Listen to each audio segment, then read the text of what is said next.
Clark the Shark, written by Bruce Hale, illustrated by Guy Francis. Clark the Shark. In all the wide blue seas, in all the wide blue world, the top school for fish was Theodore Roosterfish Elementary. And of all the fish at Theodore Roosterfish, the biggest and the strongest was Clark the Shark. Clark loved school, and he loved his teacher, Mrs. Inky-Dink. He loved to play upsy-downsy and spin-a-majig with his friends. Clark loved his life. "School is awesome!" shouted Clark the Shark. "Less shouting, more reading," said Mrs. Inky-Dink. "Lunchtime is sweet!" yelled Clark the Shark. "Munch on your own lunch," said his best friend Joey Mackerel. "Recess rocks!" bellowed Clark the Shark. "You are playing rough, Clark," cried the other kids. Yes, Clark loved his life with all of his sharky heart, but he loved everything way too much. He was too loud. He was too wild. He was just too much shark for the other fish to handle. And after a while, no one would play with Clark. No one ate lunch with him. No one sat with him at circle time. Even his best friend, Joey Mackerel, said, "Cool your jets, Clark. You're making me crazy." One day, Clark asked Mrs. Inky-Dink, "What's wrong with everyone?" Mrs. Inky-Dink patted his fin. "Clark, sometimes you play too hard. You munch too hard.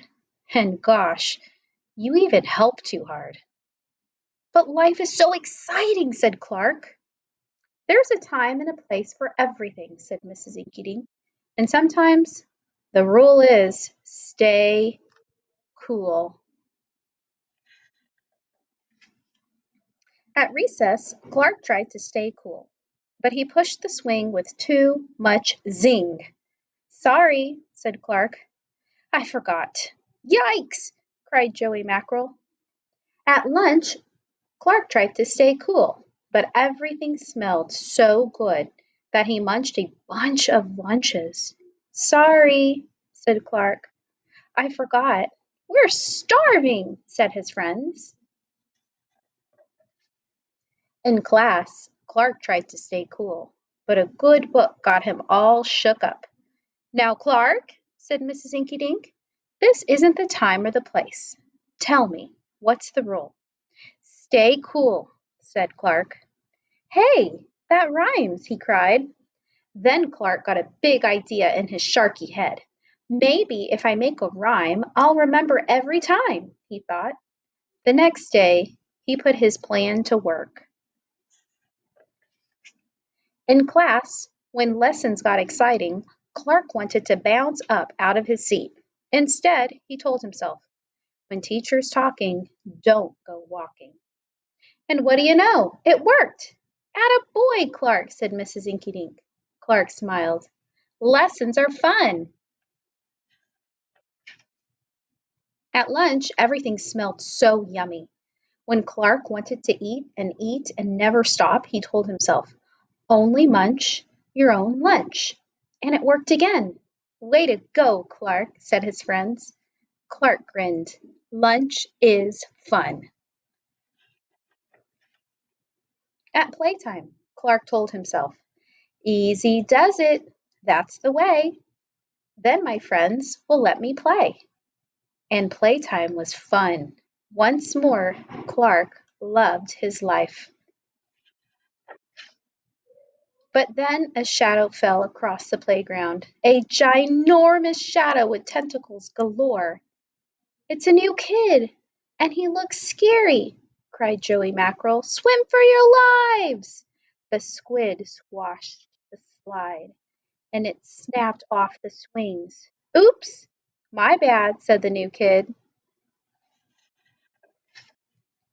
"Wait," said Clark. "He just wants to play. Let's find a way."